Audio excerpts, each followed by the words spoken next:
Yeah, all My good, bad. bro. All good, My yeah, bad. all good, all good, all good. We came from the same school, Yeah. bro. Like, I never thought I'd see nobody else come from Southern to go to DVU. Yeah, high school story is kind of crazy because my freshman and sophomore year, I didn't make my high school team. Really? Yeah, and I was a manager for freshman and sophomore year, and then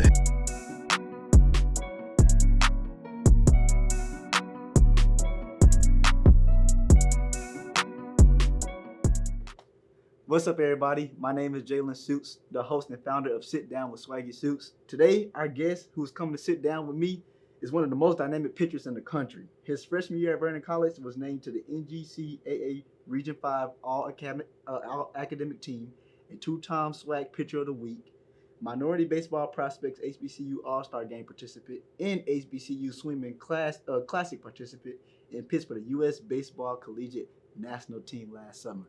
Everybody, Nick Wilson. Thanks for coming to the show, man. thanks for having me, man. Appreciate it. I wanted to get you on the show for a while. Yeah. As soon as I saw you pitch your first game here at DBU, I said, I gotta get him on. Gotta get him on because we came from the same school, Yeah. bro. Like, I never thought I'd see nobody else come from Southern and go to DBU. Yeah, for sure, I bro. never thought that was gonna happen. So, Yeah. but first, before we get into that, because everybody know I'm ready to get in that, we're gonna start from beginning to end All right. to tell your story and let you get your story out. Yeah, I got you. So you're from Carlton, Texas. Mhm. What was your childhood like growing up? Carrollton, bro. Carrollton. Yeah, all My good, bad. bro. All good, My yeah, bad. all good. But it was good, man. I had a good household, two great parents that very Christ centered and raised me up in the church, very nice. And then got an older sister as well. And I never moved or anything, just stayed in the same area.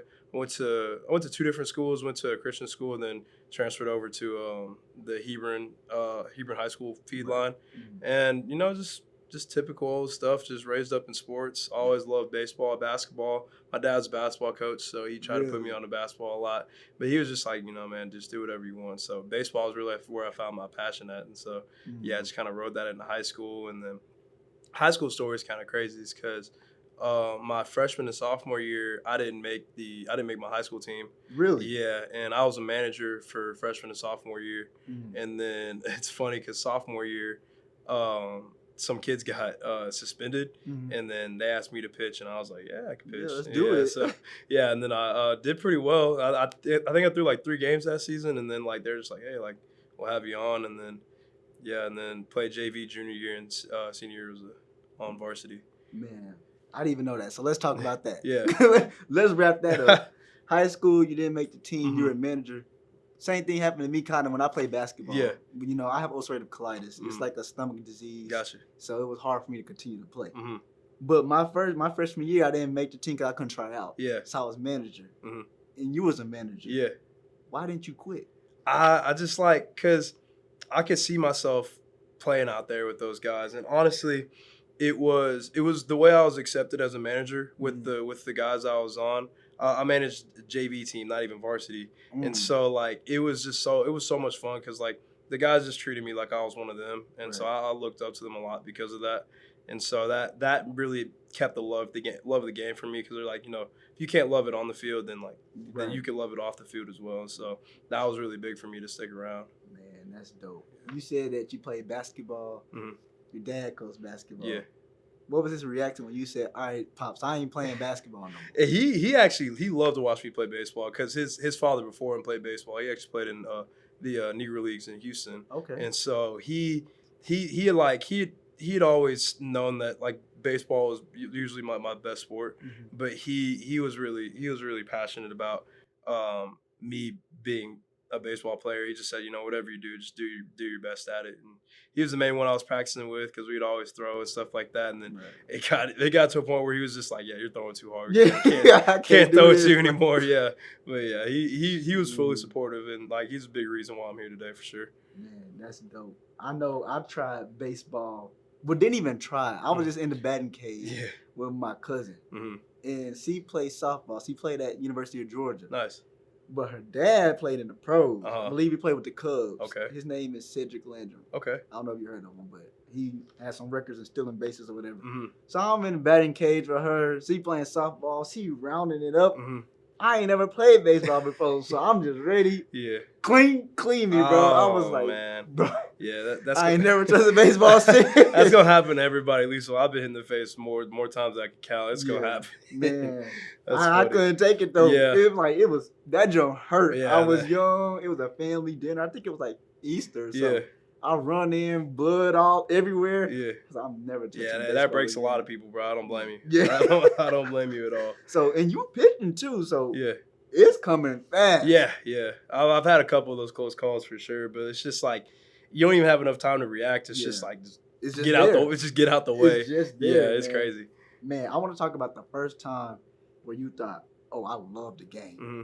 Can you tell me when that was? Oh, that's a good question. It's probably whenever I decided to go back and be a manager again, because that second year, my coach. The first year I read there was a list and I read off the list, so I didn't make it. Second year, my head coach, he didn't even let me get to the list. He was just like, he had to pull me to the side, and I respected him for that because he had a lot of love for me. And so he was just like, hey, like, I know this is what you wanted, but like, I just can't see you in this position. Right. And so right then and there, like, I was just like, man, like, I don't know if I'm gonna keep doing this. But I loved managing so much that first year that like going back that second year really didn't feel like much. And it was a hard year to do that because the guys that I was managing on JV were all the guys that were in my class. And so those were all the guys that had made the team. And so it was hard for me to be there but not actually be on the team with them. Right. But whenever I started to like really buy in and enjoy my time with them, that's when I started to realize like I love the game because I love showing up every day. I love just like, even though I wasn't playing, I love just doing everything to help out. And so like, yeah, if you can do all the stuff that you don't want to do in baseball, that's how you figure out how you love it. Because like it's easy to love the game when you're doing well. Because like I mean, the game's treating you right, but when the game doesn't treat you right, that's when you figure out whether you love it or not.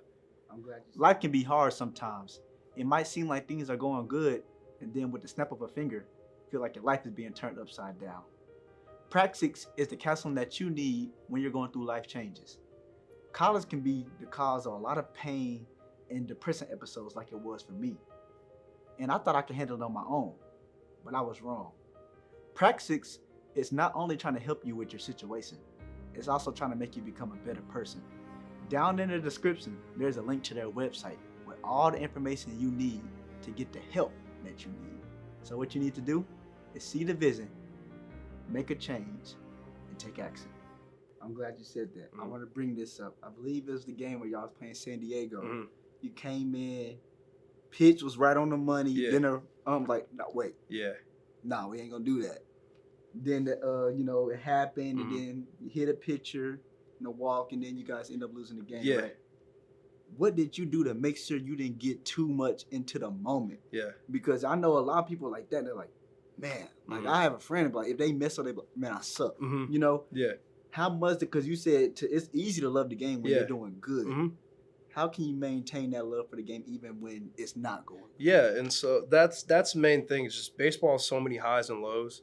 It's such a humbling sport because like you could be on the top of the world one day and then blow a game. Yeah, because I got pitcher of the week before and then blew the game the next week, and so that's just the highs and lows of the game. And so you can't you have to stay neutral through all of it, and that's what we talk about in baseball. It's just like you can't be too high or too low on yourself. It's like you got to stay the same the whole time, and that's how you stay consistent throughout the season.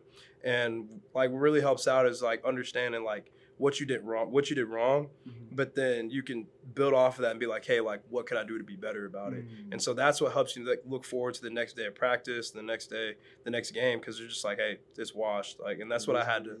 It was tough, but I've been through that.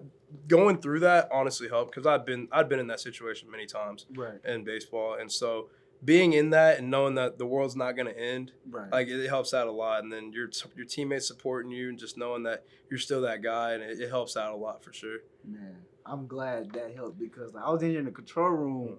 I'm like, come on, nigga. I know he gonna turn up. I know he gonna catch it. And it was like, it's just the ball just wasn't going to where it needed to be. Yeah. And I was like, he gonna bounce back. I would tell everybody he gonna bounce back. Like everybody have this game, but I don't want you because you said something. You was like, I blew the game.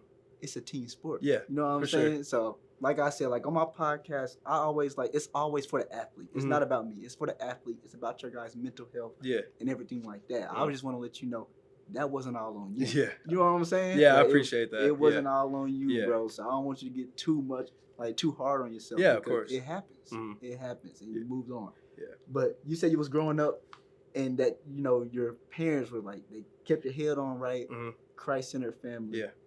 You're a man of God. I've seen your posts where you just give him the credit. What is your first memory about that? Like just accepting God. That was, I would say, probably around middle school. Like middle school, like you go to church and and then you go to like camps and stuff like that. And I don't know, I just felt like I was there, but like it wasn't really sitting with me. Right. And then my junior year in high school is whenever I really started to take my own initiative. And a buddy invited me to a little small group Bible meeting, and that's where I found like a passion for Christ at that point.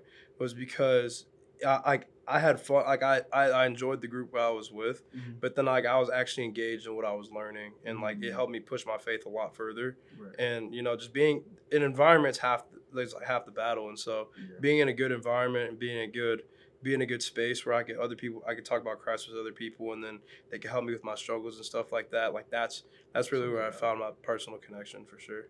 Definitely. I know for me it was like, I basically grew up in the church. Yeah. Basically grew up in the church, but it's like I always knew who God was and what he did for me, but I didn't take that initiative really until I got here, to be honest. Like, I always knew who he was. I always was a Christ man. Like, I don't fear nobody but God. You know what I'm saying? Of course. But when I got here, it was like, okay, now I'm finna dig deep into it. Yeah. And I'm like, wow. Like, I was really missing a lot. Yeah, that's I realized the exact same thing. Yeah. That's what I really appreciate about here is because they challenge you. They challenge you. Yeah. And like, I told people, because I'm not gonna lie, I haven't had the best experiences here, but it's just like that, and it's not like that anywhere. Yeah, like, it's college. Like it's gonna happen. People are gonna do crazy stuff. That's life. Yeah. But DBU forced me to grow.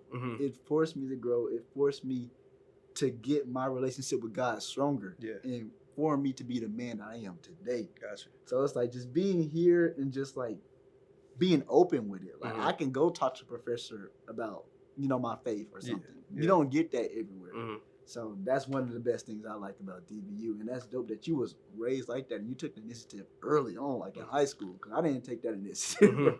I wasn't bad, but it was like, it's just kind of there. I feel that. Yeah. So that's pretty dope, man. But we're going to go on to college now. Okay. With the freshman year, Vernon College. Yeah. Then the pandemic hit. You had 3 relief pitches before the pandemic hit. What all did you do to keep yourself whole? Because the pandemic knocked a lot of people out mentally, physically, financially. What all did you do to stay whole? It was a matter of a consistency for me. And honestly, like, I know a lot of people had a lot of different opinions about it, but like me personally, like, COVID was somewhat of a blessing for me. Like that's the same thing I said. I hate to say, okay, like people died. Like I understand. I'm sorry. If somebody died, we don't mean it like that. Yeah, no. Just for us. Yeah, just for me personally, because that year they were gonna count that year against me because I had already played, and so the year ending like took that year back, and that's really the whole reason I'm here. Wow. And so that's and then going into quarantine, it was just a matter of like keeping a consistent day or a week, because like it's easy to just like get lazy, stay at home and do nothing, but like it kind of just had to have a bigger picture in your mind. And then like I had some buddies that were in town and they still wanted to throw and stuff like that, and so just keeping that together and then working out as well really helped out. And kind of like, and then whenever everything opened back up and then we're back on campus, it's like I didn't miss a step. Didn't miss anything. Man, so did it affect you mentally any? I wouldn't say so, because I hate to say it, but me and my friends were not quarantined at all. And so it was just like we were just hanging out, and like we did a lot of fun things, because like we got the neighborhood together, played some baseball games, and just like just had fun, because it was just like we were just enjoying our time together, because I think that was our first year in college, and so it was just like just being back home, and so that was the fun part, was just just like finding stuff to do because like there's nothing you can't go out and do something, so it's like make your own. Make it. Yeah, make your own fun. So that's really helped get me through that a lot. Yeah, definitely. Now we're gonna get into something that is gonna be the conversation. I can already tell. The word passion. I've been watching like other podcasts and stuff, and it's just like being passionate about what you love and like what you do. Yeah. And I have the passion to become one of the best, if not the best, sports journalist that's out. Yeah. Sports journalist that is out. Like that's what I want to do. I feel like that's my purpose, you know. So I'm passionate about it. But sometimes I get into these moods and I'm like, nothing else matters. Yeah. I'm passionate about this, and I have to make sacrifices. You know, people tell me like, man, you don't have a life. Like, go out. And I'm like, they say you don't have no fun. But this is having fun. Yeah. So I want to ask you, like, since you're passionate about baseball, what does that look like for you? Like, do you go through some things where you're like, baseball is the only thing that matters to me right now? Yeah. I would say what really helps out with that is just like what you really find if you're passionate about something is doing the things you don't want to do. And like you were saying, like the sacrifices you had to make and just like the not fun that you're having, like, yeah, like there's gonna be some times where you're gonna have to miss out on a lot of things. But like if you're truly passionate about something, like it's really, you don't even have a problem with, like, easy. You're not missing out on anything because like you're doing what you're doing. And so I think that's what's really important. Like today, we had an option to work out today or tomorrow. And like, I think it's best for me to work out today, but I was sitting there earlier today. I was just like, dude, like I don't want to work out, but it's just like, you just got to show up, man. You just got to show up and keep doing it. And so like, that's where the passion comes from, is just doing things that you don't want to do. Right. What keeps you moving in your career? Like, what is your why? I would say, of course, to bring glory to God and sports, especially with the kind of story that I have, like that is a big story. That's a story that can glorify God. Absolutely, just like the way that persistence can turn into something so great. But it's just like the people that supported me the whole way through, like my mom, my dad, my sister, and then my granddad, of course, and then all my friends. Like they supported me all the way through high school and through Vernon, just like. And just even when I get Southern, and it's just like the times were like, is this guy ever gonna do anything in baseball? But like they were still there, you know. And so it's a big motivator for me to keep going, because like they're so proud of me, and they have so much love for me in this game. And so I feel like it's only right for me to give back and play well. That's dope. Having your family as your why is big time, because it keeps you pushing. Yeah. You know, somebody's always watching you. But something I'm going through, and I want to ask you, is how do you not let your success become you? Like, be like, nah, that wasn't me. I'm doing this for God. That's not me. Yeah. That's the whole point of the foundation. And we talk about this a lot in baseball. It's just like, what's your foundation? Because if your foundation is baseball and it's only built on baseball only lasts so long, you know. But a life with Christ is eternity.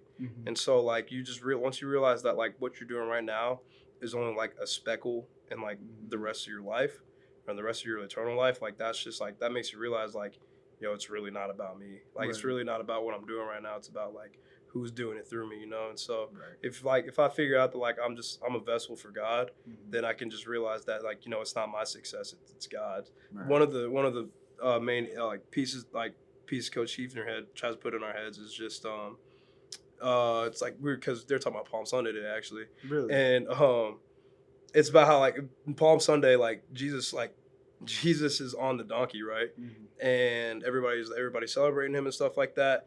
And from the donkey's perspective, like he could think like, oh, this is all for me. Yeah, exactly. But no, it's like, so like in that sense, we're the donkeys in the situation. We talk about that a lot in baseball. It's just like we're the donkeys, and like all the glory and all the fame and stuff like that.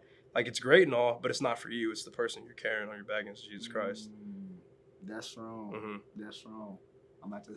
Yeah, I learned something. That's a good one. I learned something with that one. Man. And does your passion for baseball like affect your personal life? Like, not to get too deep into your personal life. Yeah. But just like, man, like, yeah, I wouldn't say I have a lot of friends, or I might not be in a relationship, but that's because my eyes is on the prize right now. Like for me, I always tell people, I'm gonna work hard now and I'm gonna have fun later. Yeah.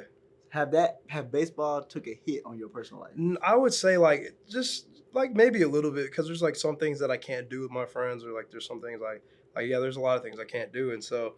But I mean, once I realized that, like, it's doing like I only have so much time to do this. Like, I got the rest of my life to do this with these friends, and so like, yeah, that's what makes me realize is that, like, there's only so much time to do this. And what helps out also is that a lot of my friends don't play baseball, and so whenever I go and hang out with them, it's just like a getaway, Just vibes. Yeah, just vibes. It's just like it kind of brings me down to earth and makes me realize that, like, baseball is not the most important thing that we're doing. Like, they have, like, my friends have a whole bunch of, like, they have new lives that they're starting and stuff like that. It's just like, like, I kind of like to just take a step back and just like not be a baseball player, just be a person, Definitely. We finna get into one of my favorite segments. It's called the My Bad segment. Okay. So I'm finna explain it to you. The My Bad segment is when you tell us a story where you did something that you just felt bad about. Yeah. And like it could have affected somebody or something. They might not even know. Ooh. Just be like, dang, like that was my bad. Yeah. It's like one of them, dang, my bad. Yeah. Oh, man. It's a tough one. It's a tough one to think of off the top of the dome. Yeah. But I done seen some funny experiences. Like I had Dang from the basketball team, and he was telling me like in practice how he dinged somebody in the head with a basketball, but he didn't mean to. And then the same dude got hit in the face again by him too. Yeah. So it could be like that, or just like a funny moment in life or anything. I think we all run into this situation, and it was one of those where I think like one of my homeboys was like in between these two girls, right? Oh, and yeah. I think I slipped up. I think I slipped up one time and said something, and I think I brought up the other girl's name, and I was like, oh. Dang. I was like, never mind. I think I got him in trouble. Hey, that happened to me too. No, but he worked it out though. Somehow, some way he worked it out. But I was like, hey, like, my bad, dude. Bro. Yeah, I'm sorry, bro. That's on me. Yeah. Man, that happened to me too.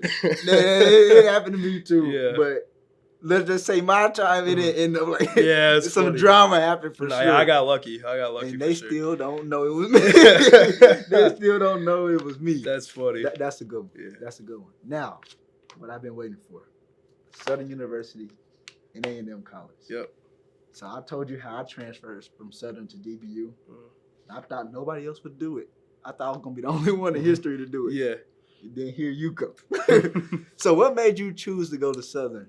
To be honest, it was my only Division I offer coming out of Vernon College. I was committed to Rogers State, which is a D2 in Oklahoma. And then it's funny. So my mom, one of my best friends, I went to high school with. He's played at Southern. This is his 5th year there, and so he's played at Southern the whole time. And so they won the conference tournament, and then got a bid to go play at UT. And so my mom was just like, hey, let's go to the game. And so we actually ended up going to the game. And then I'd been talking to Ryan, and he put a pretty good word in for me for the coach. And it was funny because we were on the way back from Austin, and the coach actually texted me. He's just like, hey, like, yeah, he was like, hey, like, how you doing? And like, he was like, would you want to come to SU? I was like, absolutely, man. Yeah. And so I kind of did Rogers State dirty because I was waiting on them to send the papers, and I was ready to sign them, but he never sent the papers. And I was just like, hey, like, I've actually decided to go a different way, and they weren't very happy about it. I was like, I mean, you should have sent the papers. Yeah, I was like, I don't really care. Yeah, but this is my life. Yeah, but that was it for sure. Man, Southern, man. What did you enjoy the most about the Bluff? Oh man. That's a good. Homecoming week is pretty undefeated, honestly. Cause I didn't get to experience that. Oh man, that was a good time because you got like a comedy show. Yeah. First year we had the first year that I was there, we had Desi Banks come for the comedy show, and then like you got the whole thing the whole week. So you got Pretty Wednesday and all that, and then you got Pretty Wednesday at night. You got a block party on Tuesday, and then we had Migos come in on Thursday, and then of course like you got pep rally Friday, and then game Saturday, and the game is unreal. Like the whole that experience is nuts, and so that was awesome. There when we played Prairie View that year. Yeah, and so that once Prairie View came, bands played all that, and that was probably my favorite experience for sure. The band, That's what drew me in. Yeah. Because that's the reason I went to Southern was to be in the band. Yeah. So that whole semester with COVID, it was crazy. Yeah, I bet. It was crazy. Like I first get there, Dr. Taylor was like, "Don't talk to no upperclassmen in the band." Yeah. You know, I'm like, okay. And just hearing all these little hazing stuff, like, okay, I'm not gonna tell nobody I'm in the band. Like, that's dumb, right? So we get there. The upperclassmen were smart. Yeah. They not stupid. Yeah. I mean, we in the Jones in the back, walking all the way to the front. So they like, you in band, Crab. And I'm like, nah. And they was like, we're going to see you next semester. So I'm like, oh, I'm scared. I'm scared, man. But I think my favorite memory was red beans and rice Monday. Yep. And the chicken. Yep. Yeah, every Monday. I know what you're talking about. Yeah. Every Monday. I missed that. Bro, oh my gosh. Line would be from here to the out end the of the door. Out the door. Every single Monday. It was crazy. Nuts. Yes, I miss it. Like the food there, like the cab, I love the cab. Like, I don't need to go out to go eat. No, it was good food. That was real deal food. They whip up some burgers too. Like, oh my gosh. Yeah. It was this one lady, cause what's the name of the cab? The Dunn and Mayberry. Yeah.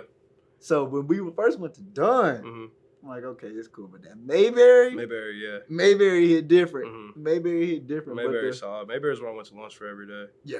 Mayberry, I'm like, this is a spot. But Dunn was like, okay, you just right next to the dorm. So why not? Yeah. But it was a lady in Dunn, and she was telling this dude, he was huge. Yeah. And he kept going back for burgers. She was like, don't come up here no more. You ain't getting no more. You too big. That's I'm funny, like, dang, but I missed the food. Yeah, food was great down there. Jambalaya. You can't beat that. Fish Fridays. Yeah, we used to have jambalaya like after every game. Really? And they whip it up. It was good. It was good. Yeah, that with Blue Store chicken. Blue Store? Boy, what? Oh my gosh. That Blue Store chicken. Different, bro. Yeah, I remember when I first went there, my cousin took me. I'm like, okay, Blue Store chicken, what is that? Yeah. Then I go, I'm like, oh, this is different. Yeah, it's like the best chicken you had, bro. It's good, dude. It's real deal. For the people that's watching, y'all probably like, what are they talking about? But if you from Baton Rouge, bro, you know exactly. You know exactly.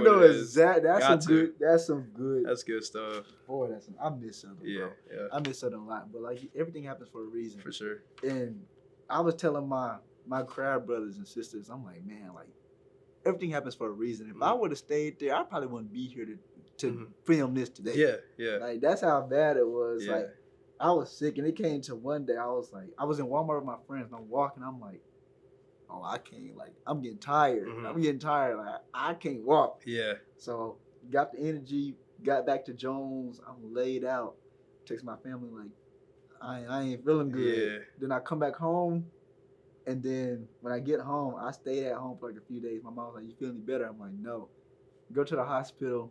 They doing these tests. And they was like, Jalen, if you would have stayed like maybe a couple more weeks, you wasn't going to make it. Wow. That's crazy. So I was like, dang. So I'm having surgery and stuff. And they telling me you can either A, stay and like get this medicine that we're going to put you on. It's called Humira shot. So like every week, I'm actually going to take it after this episode. I got to like inject myself with a shot of medicine. And it was like, or you can find a college closer to home.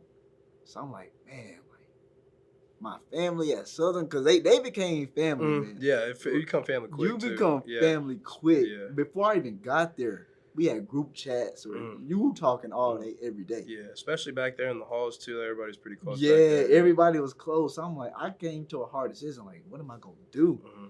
You know, I had to do a lot of praying, and you know, before I even went to Southern, it was like DBU or Southern. So then when I came back and I applied again, they gave me more money. I'm like, okay, and they got me into a better dorm because I was not gonna share no room with 3 people. That's just not happening, bro. Like what? I'm not doing that. So they got it down to a 2. Yeah. And then the roommate I was supposed to have didn't even show up. So I was just in the room by myself. That's tough. So I'm like, yeah. That's tough. Yeah. So man, my journey is crazy, but I definitely miss Southern. I always, every time they play Texas Southern out here in Arlington, I go there. And when I graduate, I'm definitely gonna go out. Catch me a homecoming for sure. Yeah, got to. Bro. I'm trying to go back this next fall for sure. Yeah, I'm definitely going, bro. The band, man. And that's one thing about it. Like, the band was a family. Oh yeah. It was a family, and I can't speak too much on it because I was only there for a semester. Mhm. But like Dr. Taylor, I'm in the hospital. He texted me like, "Hey, how you feeling?" Yeah. Stuff like that, and it made me feel good. But it sucked at the same time because I didn't have a scholarship for band, Mhm.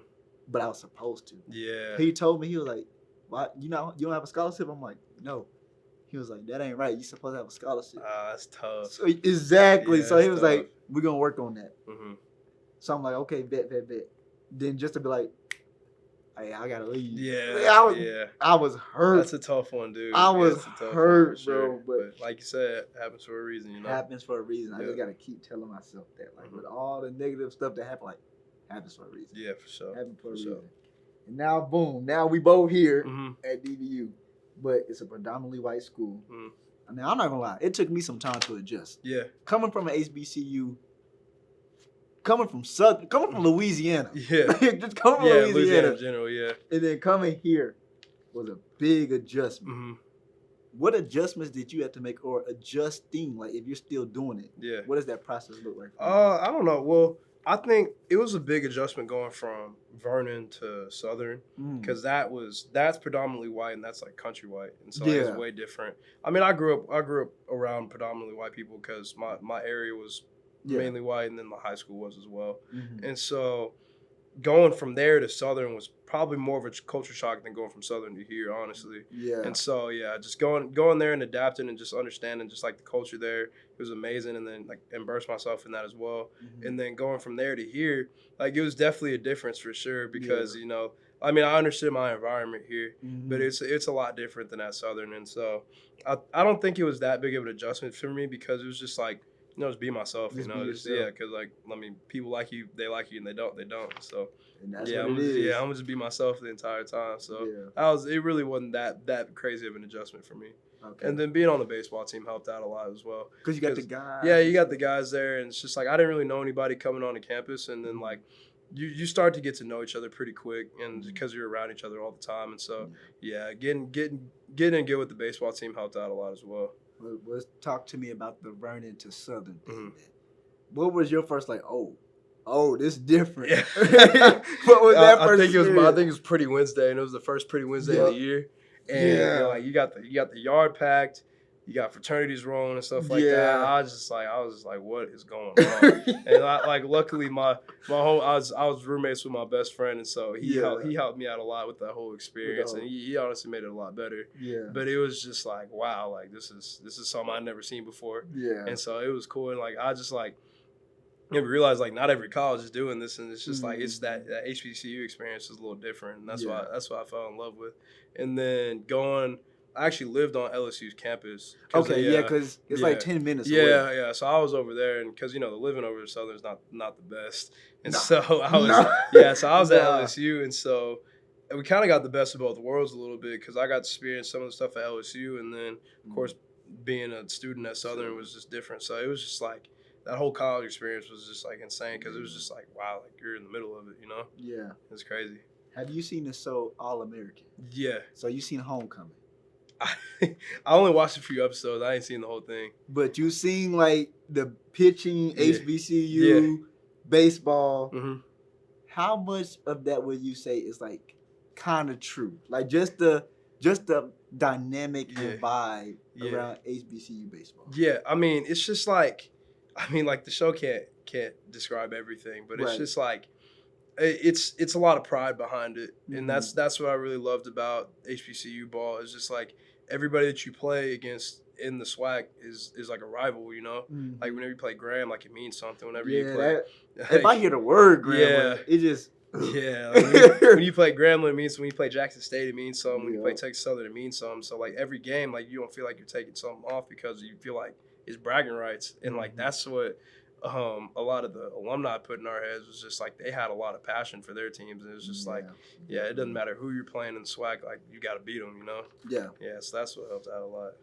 Now we're gonna talk about the team, the Patriots that you're on now. I think you guys rank like 15. What we go by, 15. What makes this team so dynamic? I think it's honestly the love that we have for each other, and so that makes it a lot easier. Like, of course, we have a talented team, and it's just like anybody at this high Division 1 level is going to have talent, but it's just about how can you get that talent to mend together. Right. And having a foundation of Christ helps out a lot because we're all pushing towards the same goal. But it's also like I feel like everybody on the team genuinely loves each other, and it's just like it helps out so much because like the guy that you're supporting, like you're actually happy for him when something goes well.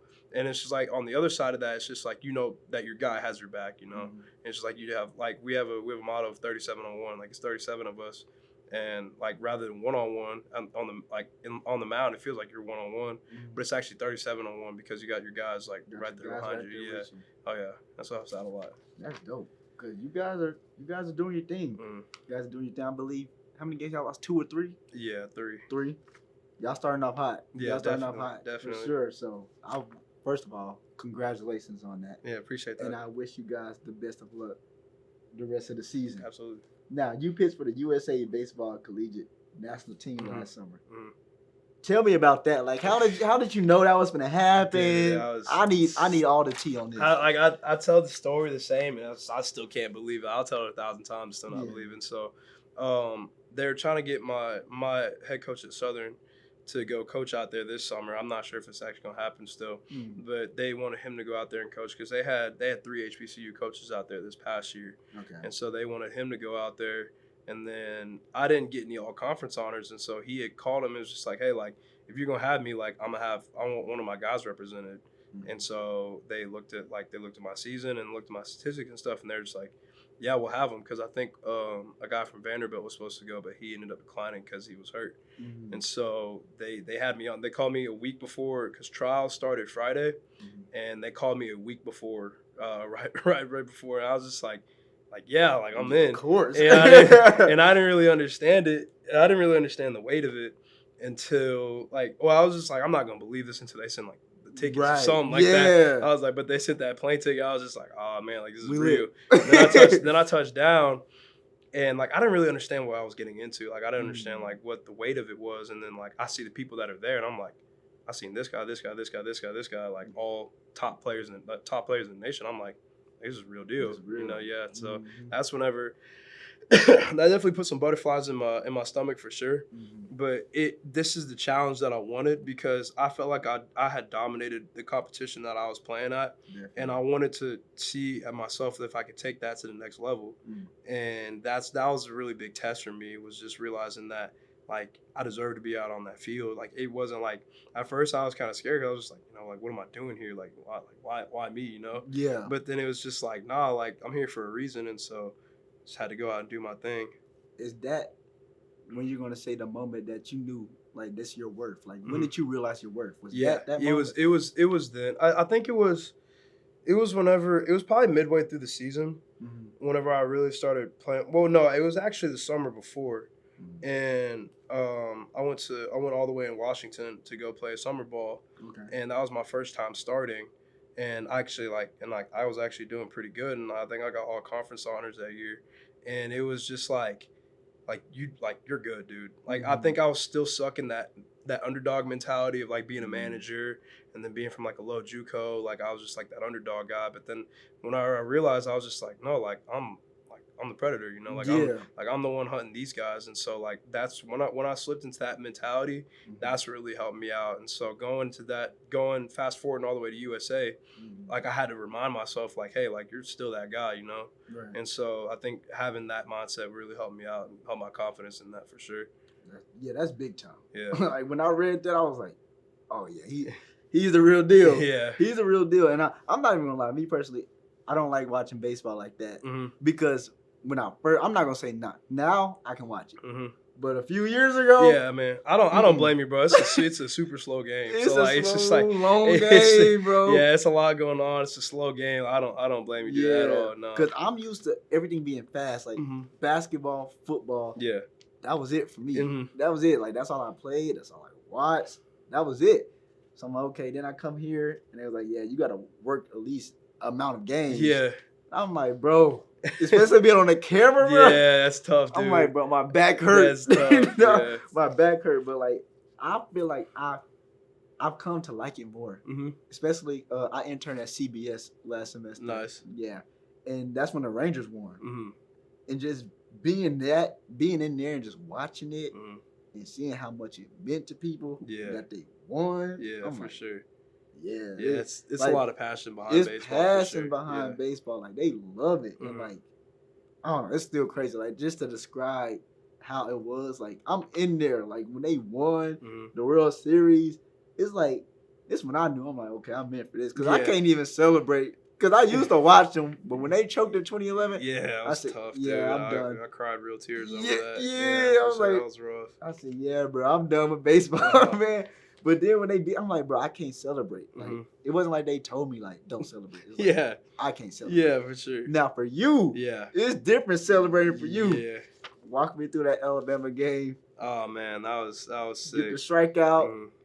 Got the tongue sticking out. I didn't mean to do that. I blame that on my catcher because I was looking at him like I was already turned up. Yeah. And then he starts doing it to me. I'm like, I'm looking back on that. I was like, man, I didn't mean to do that. It was a good reaction though. But yeah, that was such a cool moment. I had a lot of friends there, had my family out there, and you know, to do that on that kind of stage, do that at the Frisco Classic was just like unbelievable to me because I remember I used to grow up and go to those games a couple times, and I remember like being in the seats looking down at the stadium, and then like being in that position was just like it was unreal. And so I think just being in that moment, like I think my brain was pretty scattered, but it was just like, you know, I got to fall back on what I know because like that's another thing we say in baseball. It's just like you don't rise to the level of the occasion, you fall back to the level of your training. And so that was really big for me, and my mindset was just like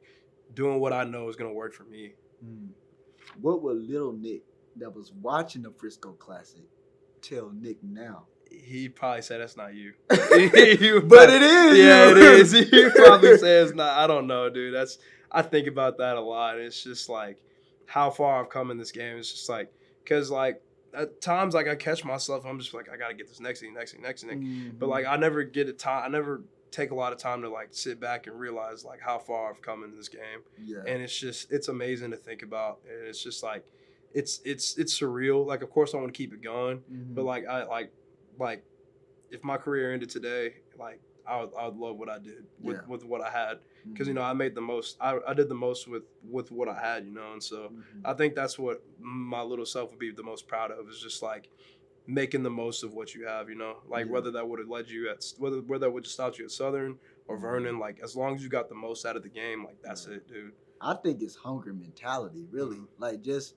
For me, because I go through the same thing, like, I do stuff and people are like, oh, my God, like, that's big. And I'm like, in my eyes, I'm like, but I'm just ready to do something else. Yeah. I'm ready to go to the next. What's next? The next thing. Yeah, for sure. I feel so that. I'm like, it's hard for me to sit down and be like, man, like, I really did that. Yeah. And, like, I guess that's why I want to hit on that. Yeah. Because it's like, I guess we both need to do it. Because you are doing some amazing things. Yeah. And sometimes, like, I just have to realize, like, man, I'm doing some amazing things. Yeah. But with you, like, your season's always going. Like, say you strike somebody, say you throw a no-hitter. Yeah.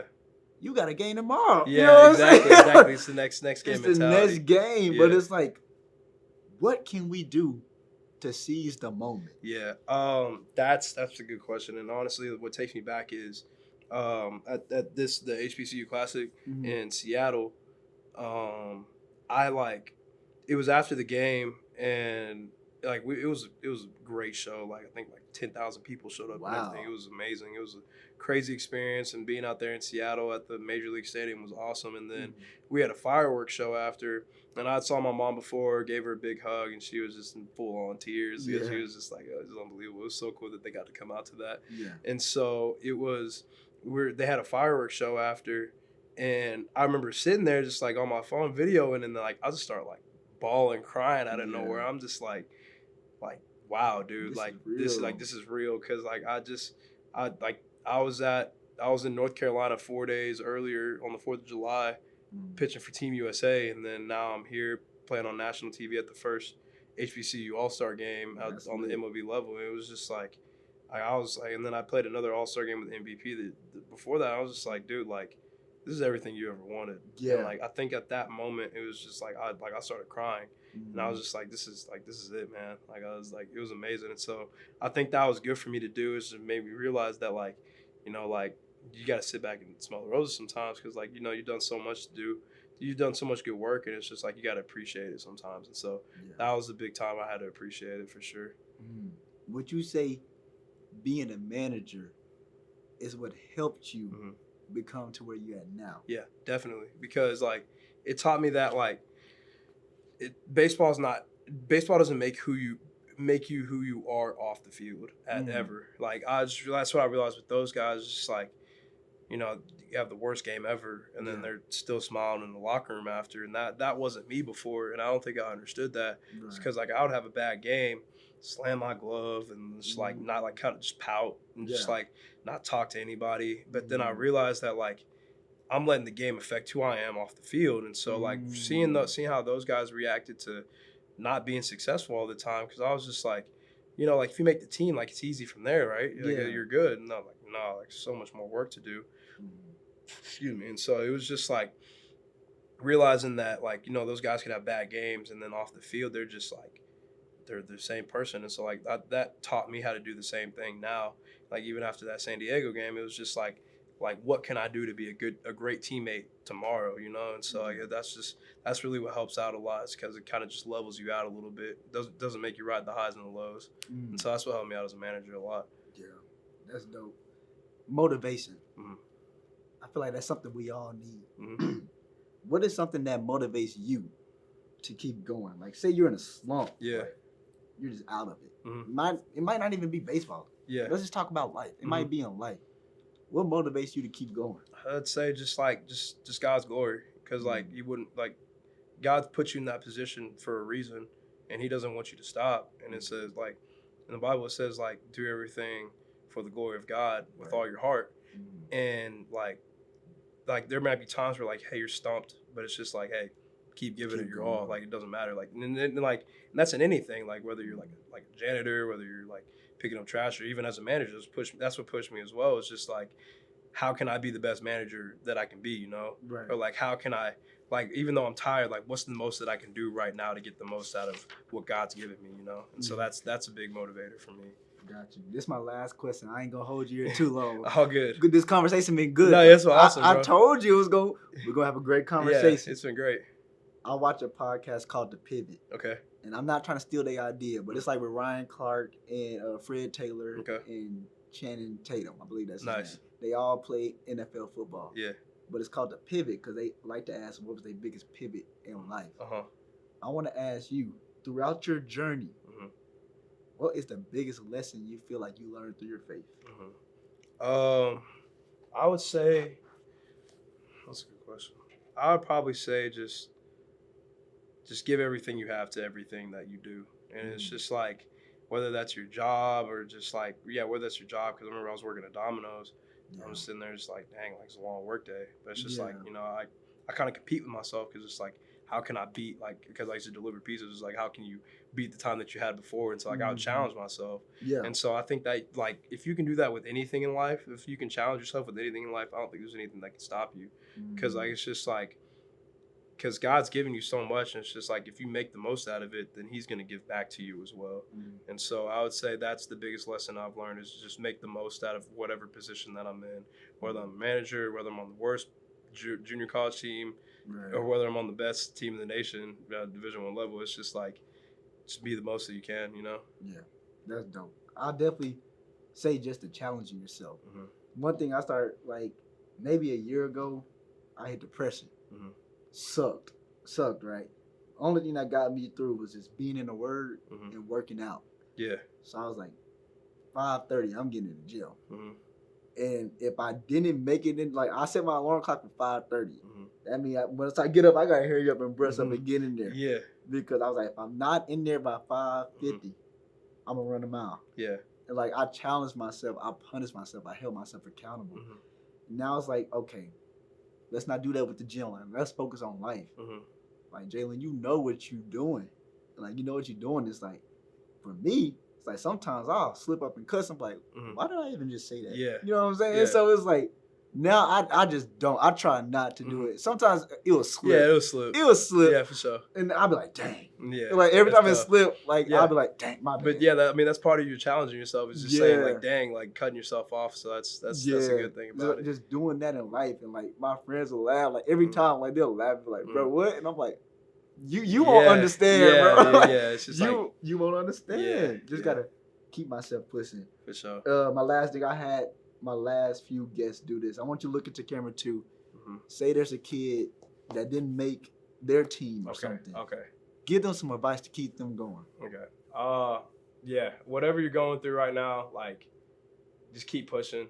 And you know, if it's in God's will for you to make it happen, then go 100% at it. But you know, like, if it's not God's will for you, then like, you know, God's got something else for you. And just like, if you're not where you are right now, then like, God's not saying no, he's just saying not yet. And so just stay with it, persevere, and then you're going to find yourself where you want to be at the end of the day if you keep doing that. Yes, sir. That was some good advice. I learned a lot from this conversation.